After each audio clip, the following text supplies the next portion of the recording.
नमस्कार, जय हिंद प्यारे साथियों। सबसे पहले जो भी लोग इस वीडियो को देख रहे हैं, उनको बहुत-बहुत बधाई।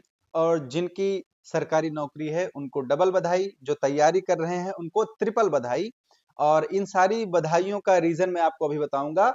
और सबसे इम्पोर्टेंट जो न्यूज़ है, वो ये है कि कैबिनेट ने 8th पे कमीशन यानी कि 8वां वेतन आयोग जो है, उसको लागू कर दिया है। यानी कि उसके आयोग के निर्माण की या फिर आयोग के गठन की मंजूरी दे दी है। साथ ही तारीख भी बता दी है कि यह वेतन आयोग कब से इफेक्टिव हो जाएगा और जो केंद्रीय कर्मचारी हैं यानी कि सेंट्रल गवर्नमेंट के जो कर्मचारी हैं, उनकी सैलरी कब से बढ़ेगी। इस वीडियो में हम सब कुछ देखेंगे। आप अपनी सैलरी कैलकुलेट भी कर सकते हैं कि कितनी आपकी सैलरी बढ़ने वाली है।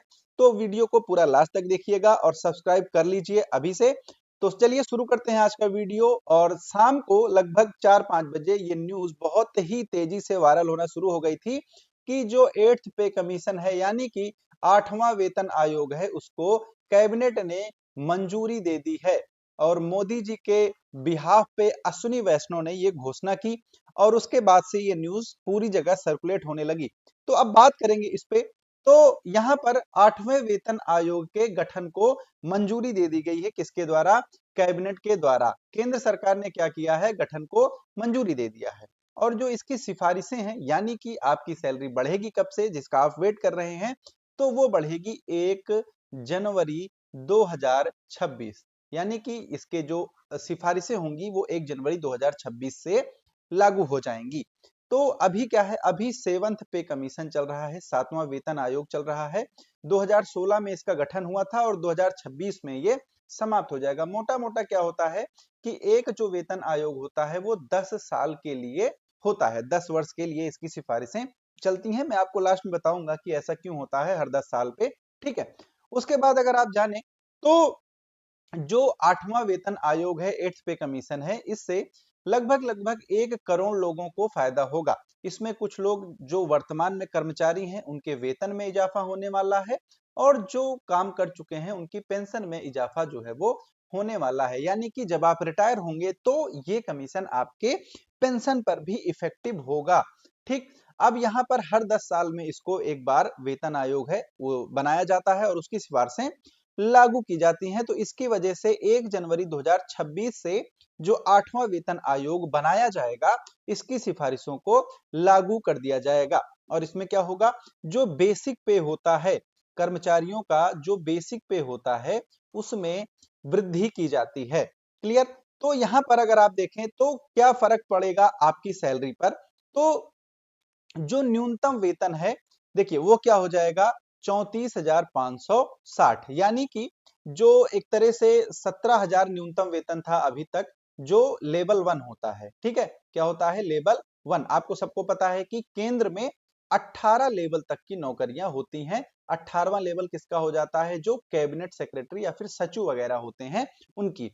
तो एक लेवल से शुरू होता है। तो जो लेवल 1 की सैलरी है, वो लगभग अभी कितनी है? 17,000 समथिंग है। ठीक है। तो अब ये कितनी हो जाएगी? लगभग डबल हो जाएगी, 34,560। ये न्यूनतम वेतन होगा जो बढ़ने वाला है लेवल 1 के कर्मचारियों का, है ना? तो ये सारी चीजें हैं। और जो जैसे कि जो 18वां लेवल है, उनकी सैलरी लगभग अभी क्या है? 2.5 लाख, 2.5 लाख के आसपास है।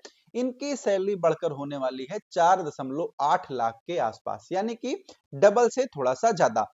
ठीक। तो ये है सैलरी का इंक्रीमेंट। अभी आप अपनी सैलरी कैसे कैलकुलेट करेंगे, उसको भी मैं आपको बताता हूं। यहां पर जो फिनमेंट फैक्टर है, इसका इस्तेमाल करके ये बनाया जाता है। ठीक है। वेतन जो है आपका, जो आयोग जो है जिसकी गणना करेगा, वो होता है फिटमेंट फैक्टर। फिटमेंट फैक्टर मैं आपको अभी बताता हूं और उसी के जरिए आप अपनी सैलरी जो है वो खुद से कैलकुलेट कर सकते हैं। अगर आपको एक एग्जांपल लेना है, उदाहरण लेना है, उदाहरण में आपको अगर समझाऊं, तो आप सबको पता है कि केंद्र सरकार में मैंने अभी बताया था कि 18 लेवल होते हैं। जो सैलरी का लेवल होता है या फिर जो जॉब का लेवल होता है, नौकरियों के 18 लेवल होते हैं। अगर लेवल 1 के कर्मचारी की बात करें तो इनकी 1800 ग्रेड पे होती है और उसके साथ इनकी जो बेसिक पे हो जाती है वो लगभग 18,000 रुपए इनकी सैलरी जो है वो बनकर आती है। अगर 8वां वेतन आयोग लागू होगा तो ये बढ़कर कितनी हो जाएगी? 34,560 रुपए हो जाएगी। सेम ऐसे ही अगर हम आप लेवल 18 की बात करें तो इनकी सैलरी अभी क्या है, अधिकतम 2.5 लाख रुपए तक मिलती है वर्तमान में। अगर वेतन आयोग 8वां जब अपनी सिफारिशें देगा तो लगभग 4.8 लाख रुपए इनकी सैलरी हो सकती है। ठीक है, अब देखिए फिटमेंट फैक्टर होता क्या है, ये सबसे इंपॉर्टेंट है, यहां से आप अपनी सैलरी कैलकुलेट कर सकते हैं। इसका मतलब होता है कि आपका रिवाइज वेतन कैसे कैलकुलेट किया जाएगा। तो देखिए पूरा मतलब क्या होता है इसका, पुराने वेतन से रिवाइज या बढ़ा हुआ वेतन कितना ज्यादा होगा, ये फिटमेंट फैक्टर जो है उससे गुणा करके बताया जाता है। जब 7वां वेतन आयोग आया था तो फिटमेंट फैक्टर था 2.57। ठीक है, कितना था, 2.57। तो आपकी जो नई सैलरी बनी वो बनती है आपकी basic salary into fitment factor. ठीक है, अब एग्जाम्पल अगर आप लेंगे, जैसे आपकी सैलरी 10,000 रुपए वर्तमान में है, तो जब वेतन आयोग लागू हुआ 2.5, तो ये सैलरी कितनी हो गई 2.57 से 25,700। अब यहां पर जो बोला जा रहा है 8वें वेतन आयोग का, 8वां वेतन आयोग फिटमेंट फैक्टर जो है वो 3% तक लेने वाला है। ठीक है, तो अगर आपकी सैलरी 10,000 है वर्तमान में, तो जब आप इसको 3% पर लेंगे तो ये लगभग 30,000 रुपए हो जाने वाली है। और इस तरह से जो पूरी सैलरी होगी वो लगभग आपकी 34,560 इसके ऊपर जाएगी। मोटा मोटा जो इंक्रीमेंट है वो 100% के ऊपर होगा, यानी कि अगले नए साल से सैलरी एक मोटा मोटा आप देखें तो डबल होने वाली है। और अगर आपको अभी समझना है तो आप सबको अपनी बेसिक सैलरी पता होगी, बेसिक सैलरी में 3 का मल्टीप्लाई कर लीजिए जो सैलरी आएगी, फिर उसमें आप अपना टीए डीए एचआरए सब कुछ जोड़ के अपनी सैलरी निकाल सकते हैं। वो आपको अपने सैलरी स्लिप पे बहुत अच्छे से पता होगा कितना मिलता है। ठीक है, अब देखिए 8वां वेतन आयोग जो होगा उसमें क्या है कि अगर पेंशन किनकी बढ़ेगी उसमें अगर बात करें तो 2004 से अगर जोड़ें तो 25 साल जिनके पूरे होंगे उनका पहला बैच कब रिटायर होगा, 2029 में वो रिटायर होंगे।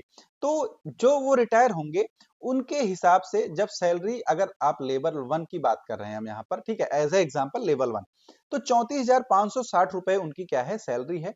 तो उनकी जो पेंशन आएगी वो 17,280 रुपए तो पेंशन आनी है, प्लस डियरनेस जो अलाउंस होगा, डीआर जो होगा वो भी इनको यहाँ पर मिलेगा। ठीक है, ऐसे ही जो लेवल 18 है उनको लगभग लगभग 2.5 लाख रुपए पेंशन जो है वो प्रदान किया जाएगा।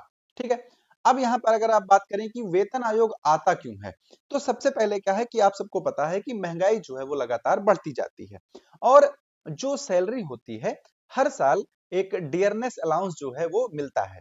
अब जैसे 4%, 5%, 6% ये मिलता जाता है। ठीक है, तो जब ये डियरनेस अलाउंस 50% के ऊपर हो जाता है तब वेतन आयोग का गठन कर दिया जाता है। तो अगर आप मोटा मोटा 5% एन एवरेज लेकर चलें तो 10 साल में ये 50% हो जाता है और इसीलिए हर 10 साल पर वेतन आयोग का गठन किया जाता है। अगर यहाँ पर आप जानकारी के लिए देखें तो जनवरी 1946 में पहला वेतन आयोग बनाया गया था और 7वां वेतन आयोग बनाया गया था आपका फरवरी 2014 में। और इस वजह से 1,14,000 करोड़ का अतिरिक्त भार जो है वो सरकार पर पड़ा था। अब इस बार जो है वो भार और बढ़ने वाला है और लगभग लगभग कहा जा रहा है कि 1 करोड़ व्यक्ति जो हैं ये इससे फायदे में रहेंगे। अब इसके बाद राज्य सरकारें भी इसको अपने हिसाब से लागू करेंगी। तो सभी लोगों को बहुत बहुत बधाई हो, जो भी लोग इन चीजों में जुड़े हुए हैं, जो भी लोग सरकारी नौकरियों की तैयारी कर रहे हैं केंद्र के लिए, वो अब और अपना मन लगाकर पढ़िए, क्योंकि अब आपकी ज्वाइनिंग ही अगर लेवल 1 पर भी ज्वाइन करेंगे तो वो आप 35,000 पर ज्वाइन करेंगे। ठीक है, तो वीडियो कैसा लगा कमेंट करके जरूर बताइएगा। मिलते हैं आप लोगों से अगले सेशन में, तब तक के लिए जय हिंद जय भारत।